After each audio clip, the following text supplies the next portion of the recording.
you're currently recording anything or working with other genres, I guess. Right now, I'm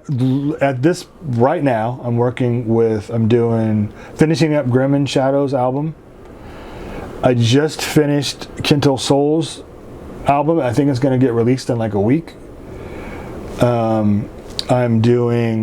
just finished an EP for Menace Mike. I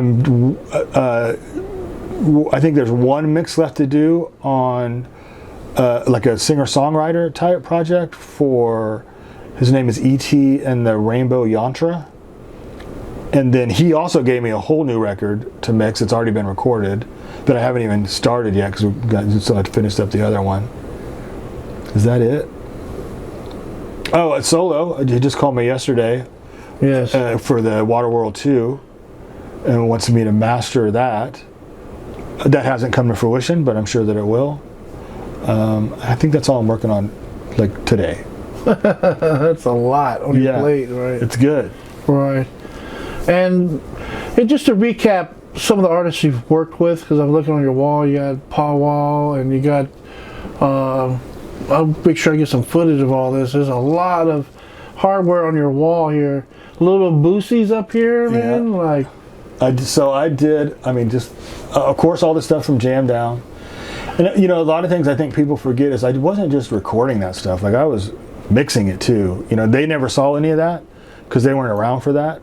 But like, I was recording, so they just know me from recording it. Right. But I was the one in the studio that made all that stuff, mixed it all.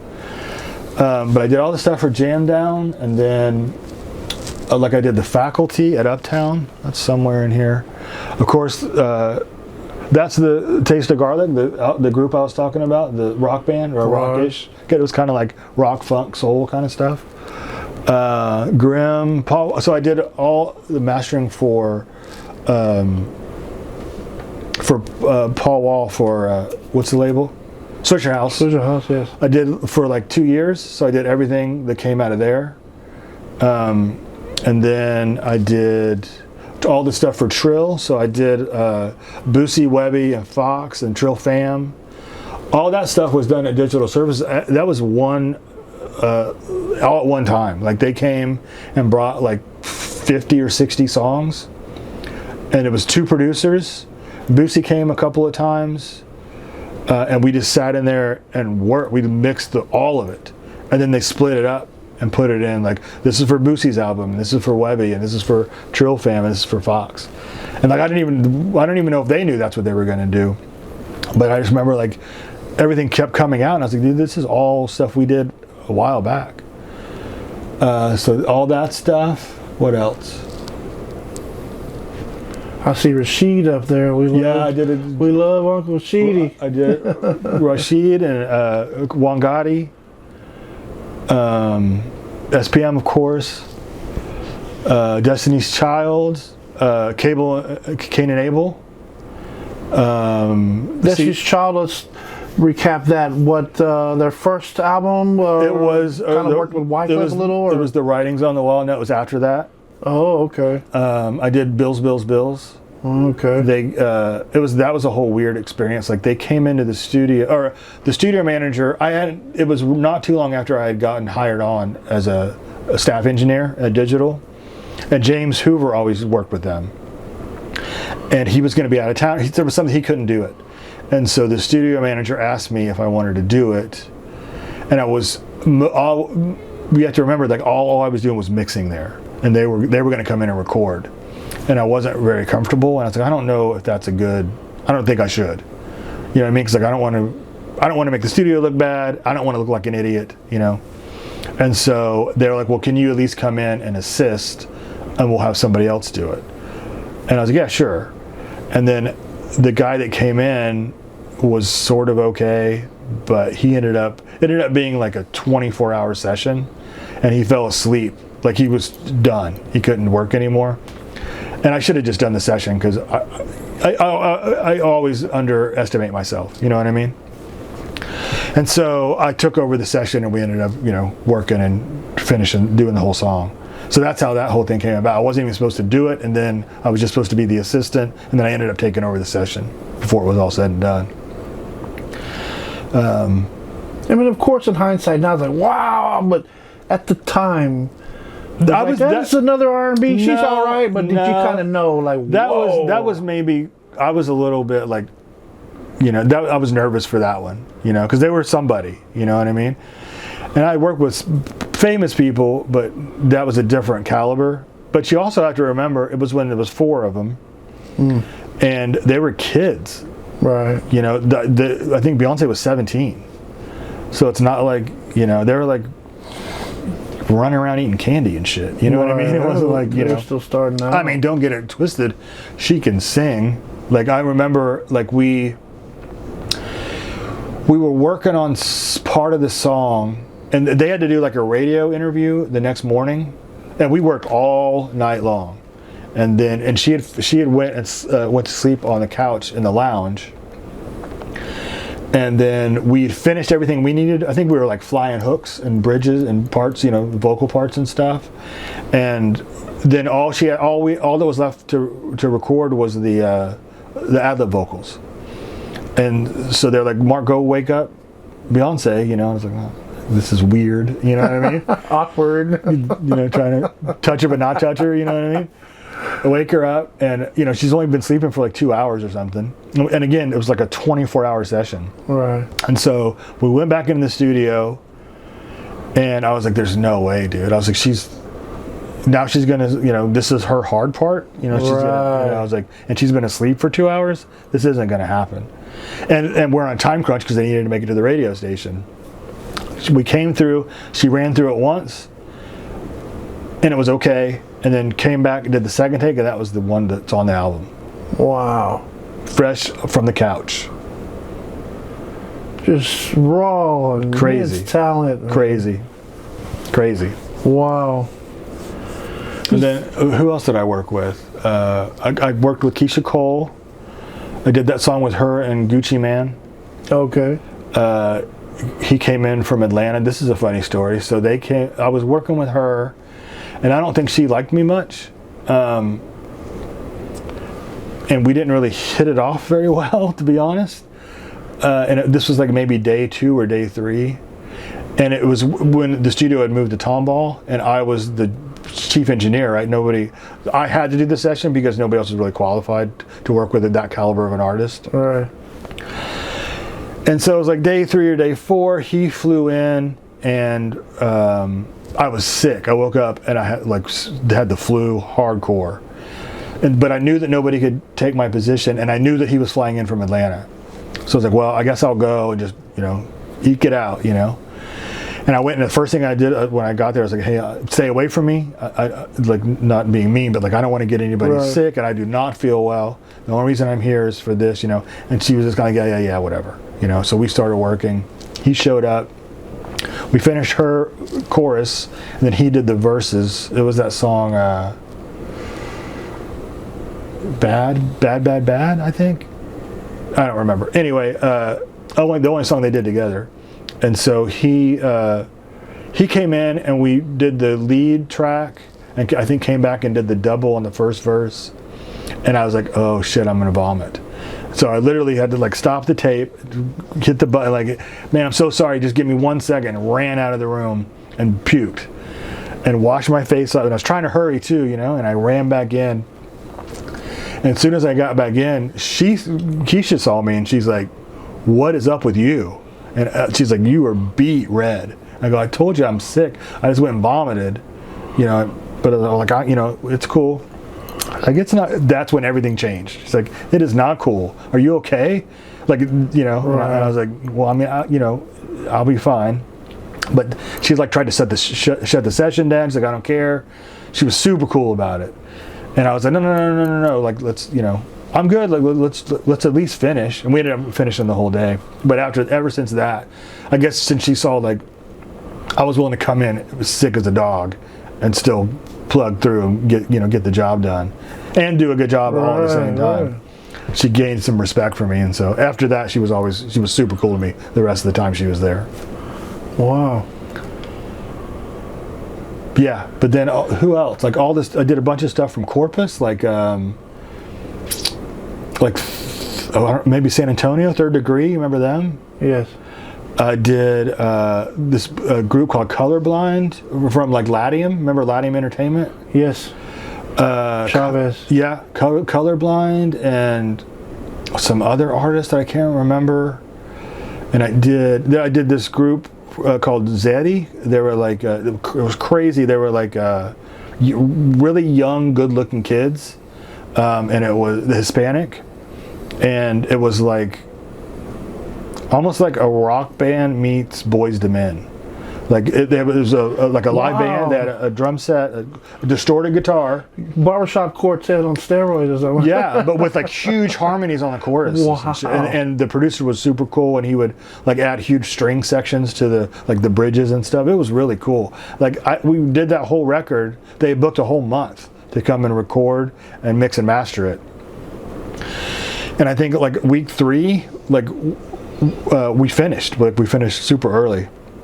And it was the first time I got like a big, huge, fat tip, because the guy, like, when I was leaving, he just handed me an envelope. He's like, good job, man. And I was like, oh, cool. I'd gotten tips before, but not like that. Honestly, usually my tips were weed. But, yeah, I wasn't complaining. And then he, I've got a funny story about that too. Oh, yeah. But anyway, so I didn't want to be disrespectful and like look in the envelope, you know what I mean? So I'm not going to tell you how much money it was, but it was I got home because he basically like paid me what it would have cost for that next week of studio time. Does it say they bought a lot? We're gonna buy a lot of weed. Yeah, I could have started a new business. A grow out, man. So one time, real quick, I'm not going to no details, but I had a client walk in and he reeked of marijuana, right? And I was like, man, that smells really good. He goes, it is. Whatever, we finished the session, and he goes, you want some? Like I'll bring some next time I come in. I go, yeah, man, that's cool. He's like, do you want a little or a lot? And I go, a little's good. So he came in the next time. We finished this. I'd totally forgotten about it. We finished the session. He left. And then called, like locked the door to let him out, and then he called me on the studio phone. And he's like, Mark, I forgot, man, I got something for you. And I was like, okay. And so he runs back in, and he plops down this sack, right? And then this leaves. And I open it up, and it was a QP. Wow. And I was like, dude, what would you have said if I would have said a lot? What, I would have got like 4 pounds? He's back in the truck. And again, we're no names. If this was Willie Nelson, we're not naming any names, right? Yeah. Good people. Right. But like also did like the Paula Deonda stuff, and like Natalie, like the you know what I'm talking about, the R&B stuff. Not offhand. That's kind of during that whole time. Who else? So many people. And then like local bands, I've done like Venomous Maximus, and I'm looking on the wall because I can't remember. I done a bunch of punk bands. Right. I've done audio for like mixes for video games. Of course, singer-songwriter stuff. So many bands that are no longer bands are like let's get together and be a band, and then 4 weeks later they're no longer a band. Right. A lot of stories, I imagine. Too many. Right. Just to recap on some of these artists that you've worked with, like Kinto Soul. Kinto Soul, probably pronouncing that incorrectly. You've been working with them for 13 years. 13, almost 14 now. I think we're on album 10. And you said before they worked with you, that a #1 album? Yeah, I think their very first record got #1 on the Latin Billboard. And you said they're from Milwaukee, Wisconsin. Milwaukee, Wisconsin. Wow. And they've tapped into the market way down here. And are they originally from here? I mean, it's kind of like, how do I put this? Like, like Hispanic wise, it's like the South is kind of SPM, and then, I can't think of his name. The older guy in like the Bay Area guy. Kid Frost. Kid Frost, who I've worked with him before too. Wow, okay. And then Kinto Soul's kind of that part of this. And then Fat Joe's, remember the yeah, I guess so. But I mean, that's later though. You know what I mean? Because they were so long ago. They were in the game. You know what I mean? Okay. And Yeah, so they found me through another. I mixed an album. I think it was for Third Degree out of San Antonio, and I guess they liked the mix that I had done for them, and that's how they found me. And then we just been working together ever since. So now it's been almost 14 years. Literally, we just finished we just finished it like a week ago. I think it comes out maybe in 2 weeks. The new album. And again, a reminder, Eddie, to get some of this footage of these really impressive billboard plaques here. And you're saying these are result of working with Kinto Soul? Yeah, all the billboard plaques in here are from Kinto Soul. Wow, man. But there's a lot that he didn't get, that he didn't buy. Right, there's other ones out there. Yeah, it's funny. I wish I would have paid it. Like, I never thought I would be. I always just figured I'd work for a studio. Always, and so there all kinds of gold and platinum records have been coming through, you know what I mean, over the years. More than a few that I worked on, and I was like, oh, that's cool, the studio's got it, you know what I mean. I'll be at the studio, so it's, right. And I, when I moved here, even when I had when I was working downtown, I was like, man, I really wish I had some plaques, and then this came about after COVID is when they found out that they had all these awards, and they just called me up and were like, hey, you won like I think 9 of these, right. do you want them? I was like, yeah, I do. And so that's where that's where these came from. And given this immense soundscape, if you will, of your career and all the different, a lot of different genres in some regards, or sure. genres smashing together. So let's hypothetically say you got a brand new sound system in a car or at home, and you pay a lot of money for it. I'm assuming we're going into audiophile territory, if there's such a thing, for yourself. What's the first thing you're going to put on to calibrate it? It's going to sound right by listening to this music, this album, or what would it be? It depends what day it is. Like it's ever changing. Like, would it be hip hop? Would it be rap? Would it be maybe orchestra or soundtrack? It would not be. It would be something that has low end. Really? Yeah, because I want to know. So some DJ Magic Mike? What are we talking about? Maybe. I'm going for the extreme there, but Too loud. I actually worked with Luke before too, from Luke Records. Wow. Because he had H-Town. That's right. I don't know. I don't know. Honestly, I don't know. Any Michael Jackson stuff, Prince stuff. I like all that shit, but that's not what I guess stuff that you admire being an engineer yourself. Like, man, whoever did this had some really good engineers. Lately, what I've been listening to, this is going to sound so weird.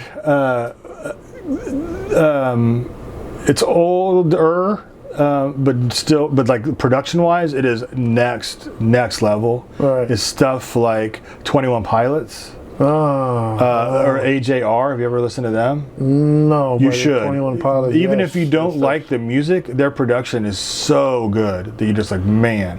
Of all people, you're picking out the nuances. Like, wow. Well, I can't even. It's to the point now where if something isn't pretty well done, I can't listen to it. Like, I'll get mad. You know what I mean? Like, seriously. Right. I go, why did they do that? Or like, if I hear a distorted vocal that's not supposed to be distorted, or something's entirely too loud in the mix. Like it ruins the whole song for me. Right. I can't listen to it. Which brings up a good point. How's your feelings on autotune? Is that part of your forte at all? I use it all the time, but not for an effect. Like Melodyne and whatnot, just to kind of clean some stuff up? I'll actually use autotune, but you can use autotune where it's not audible. Right. You can use it to just, maybe they're a little flat and sharp here and there, and you can kind of finagle. And there's lots of tricks that you can do to not do that as well, like chorus and reverbs, and you mix something. If it's a bad note, it's a bad note, but you can hide a lot, in a mix. Right. So it's the last thing that I want to pull out, but I will if I have to. Man, that's amazing. And I guess we'll finish off here, as I always love the little in segments because I'm a big sports fan. Okay. And you mentioned earlier you were very athletic. Did you play sports in school, and what sports? I played baseball and football, Oh, wow. but not all super young. By the time I hit high school, I was all done. positions, certain positions? You want to be a pitcher? Or? I was a pitcher. Oh, wow. I'm left-handed. Wow, advantage. Huh? This is a funny story, actually. I was so young. I think I was living in Nashville, and I was on a baseball team, and the coach's son was the pitcher, of course. And my parents were. Nobody was ever on time to pick me up. So that's a whole other story, but. Just got extra reps in. That's what you want to allude to, right? And so the coach wanted his son to, practice batting. Right. So he's like, Mark, get up there and pitch to him. Oh, wow, okay. And unfortunately for that kid, the coach saw me pitch and was like, you're the new pitcher. Wow. And so I started pitching. But I was a great pitcher as long as the batter was right-handed. For some reason, it got in my head if it was a left-handed batter, and I'd walk them almost every time. What's in the holster, Mark? You got a fastball? Which I don't have. I haven't even put on a baseball glove in probably 20 years. I mean, back in that day, I'm sure you developed a signature pitch. I was somewhat right down the middle as fast as I could. You're go. just throwing heat. Yeah. Oh, wow. That shit was fun. Right. Like never could bat though. Yeah, they say it's challenging in pitchers. Right, it's really weird in that way. I think it's just challenging to anyone. Well, Tawny's making it look easy, right? You guys, but football you played, huh? A little bit. All that stuff changed, because I wanted to be a stoner. Right. That plays both positions. Or. I just wanted to smoke pot and listen plays to all music. positions. And listen to music. But it was always back then. It was like you couldn't have long hair. And that for me, that was a deal now breaker. it's in the NFL. They like you tackle you by pulling your hair. Right. Like, what is that about? Right. Yeah. But man, it was a pleasure, and hopefully this is not the only time. Man. Yeah, man. I feel like we just kind of touched the tip of the iceberg. Your name is always brought up, man. That's what's so lovely. Whether from Sean Solo or Archie. Yeah. Shout out to Archie. Yeah, man. absolutely. Right. All those records. I wish there was documentation on all that stuff because we had so much fun. Like, I don't know if you heard this story, right? If Mark Kidney has not heard this story, I'm pretty sure you're going to appreciate this. Okay. I know a gentleman by the name of Shu. He's from Japan. Okay. And the story goes, he brought Kiki over to Japan, and they did a huge show, and they got Japanese people doing the South Side. Nice. How does that make you feel, man? I mean, wow. That reminds me of something else completely, but it makes me feel great. Like even like I was talking about the credits thing. I don't know if we said that on camera or not, but there's like a company that knows about all of the all of my credits that I've ever done, or a lot of them. Right. And it tells you like lifetime how many streams I've gotten, which is almost 2 billion. When I saw that number, I was like, that is insane. So that's amazing, right? To think that 2 billion people have heard something that I touched. Right. Since, like I told Eddie, since the inception of digital music, how much was before that? Let's not even talk about album sales. Right. Or the platinum, and I think that Destiny's Child album went diamond. Right. But it's the Japan thing, yes. Right? So I worked with this guy Michael Knight. I've wondered this since there was a thing called hick-hop, right? Right. And I think I might have been the first person to do a hick-hop song. Huh. Because it was this guy Michael. Hick-hop? Yeah, it's like country rap. Wow, you're educating me. I've heard such a know it was like, a term. It's like hick-hop. That's the first time I've heard that. That's brilliant. It's like it's like I'm sorry, I never heard. It's like Good Old Boys. I've heard the country rap. I didn't know they had coined the term for hick-hop. it. Hick-hop. That's great. So I'm trying to think of some famous ones. It's like that's what Jelly Roll did first. Yeah, he just won a Grammy, right? Yeah, I saw that. Yeah, but like him and like Adam Cowboy Troy, I guess. Like Adam Calhoun. Okay, it's a rare air. There's a bunch of them out there, right? Right. So I did this record with this guy Michael Knight at Digital Services, and this is like probably late 90s, and we did a whole album. I mixed the whole thing, and then he did one song that was kind of country, right? Like it just kind of had a country guitar to it, and but it's still hip hop. He was still rapping. So we did the song, but this will tie into the Japan thing. So we did the song, and it was pretty cool. It was called Texas Bad Boy, and he did a video for it, and it looked pretty good. And then I didn't see him for a long time, and then I was on my way to Vegas, and I had a layover in Phoenix, and I ran into him, and he's like, "Dude, man, where have you been?" Like same place I've always been, man. I'm still at Digital Services, But he was like, that song did really well, and now that's all I'm doing is that kind of music. And he's like, I moved to Nashville, and so I'm getting Nashville players to do all the music, but I'm still rapping. He's like, but none of these Nashville guys can do my vocals right. Would you be interested in doing this stuff? I'm like, hell yeah, dude. Wow. And then I never heard from him again. But, still a compliment, still cool. But that dude was telling me when we were mixing the original album, that somehow or another, one of his CDs got leaked or somehow showed up in Japan, and he got a following. Like he said, he kept getting orders to Japan. He's like, I don't have distribution overseas, so we figured it out, got distribution, started selling units, like moving units.